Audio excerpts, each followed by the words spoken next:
আজকে তোমরা ভাবছো যে এত বড় হোটেলে আমি কি করতে এসেছি। হাই, আমি কুস্মিতা, শহর শিলিগুড়ি থেকে একটা ছোট্ট ক্লাউড কিচেন চলাই। দিনটা ছিল 6 মার্চ, এক কথায় বলতে গেলে আমার স্বপ্ন পূরণের দিন। তো পরশুদিন রাতে আমার কাছে একটা কল আসে। কলটা এসেছিল আমাদের এসএমসি শিলিগুড়ি থেকে। কল করে তারা আমাকে বলেন যে শিলিগুড়িতে হতে চলেছে একটা ইনফ্লুয়েন্সার মিটআপ, যেখানে সমস্ত শিলিগুড়ির ক্রিয়েটারদের একটা সম্মান দেওয়া হবে। তো সেই ক্রিয়েটারদের লিস্টের মধ্যে আমার নামটাও ছিল। যখন রাত্রেবেলা কলটা আমার কাছে আসে, আমি তো একদম কল্পনাই করতে পারি যে আমার মতো একটা ছোট ক্রিয়েটারের নামও সেইখানে থাকতে পারে। সেইখানে আমাদের শিলিগুড়ির প্রচুর এইরকম অনেক ফেমাস ক্রিয়েটাররা আছে যারা উপস্থিত ছিল। তাদের সঙ্গে একটা সময় কাটাতে পেরে আমার খুব ভালো লেগেছে। যাদেরকে আমি ভিডিওতে দেখেছিলাম তাদেরকে আজ সামনাসামনি দেখলাম প্রথমবার। এইরকম ক্রিয়েটার মিটআপ শুধুমাত্র কলকাতার সাইডেই হতো, আমাদের শিলিগুড়িতে হবে সেটা আমি কোনোদিন কল্পনা করতে পারিনি। আর সব থেকে বড় কথা, আমাকে ইনভাইট করা হবে সেটা আমি আশাই করিনি। এই সবটাই সম্ভব হয়েছে শুধুমাত্র তোমাদের ভালোবাসার কারণে।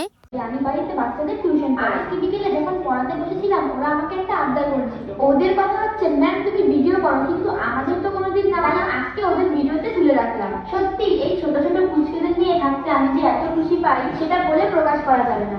সেটা অনেক ছোট, সুস্মিতাকে তবু রিকোয়েস্ট করবো কিছু বলার জন্য। তো হাই, আমি সুস্মিতা, শহর শিলিগুড়ি থেকে একটা ছোট্ট ক্লাউড কিচেন চলাই। এটাই আমার পরিচয়। আমার ক্লাউড কিচেনের নাম হচ্ছে মায়ের রান্নাঘর। আমার একটাই উদ্দেশ্য, যারা ঘর থেকে বাইরে আছে, যারা পিজিতে থাকে, যেসব সবাই নিজের বাড়ি থেকে আমাদের শহরে এসে কাজ করছে, তাদের মুখে বাড়ির মতো টেস্টের খাবার তুলে ধরা, এটাই আমার উদ্দেশ্য। আর আর কি বলবো, আমি থ্যাংক ইউ তোমাকে।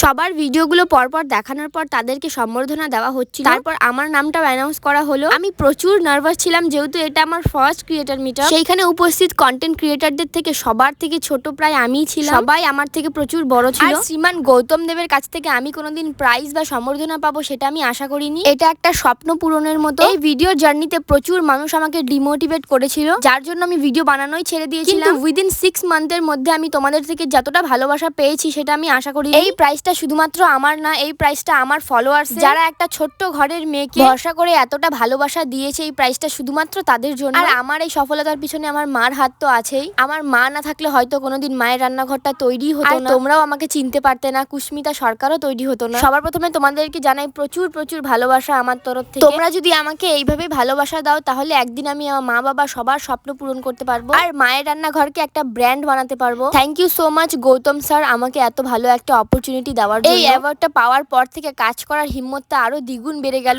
এইভাবেই আরো সুন্দর ভিডিও তোমাদের মাঝখানে তুলে ধরবো আমি। Thank you so much for everything.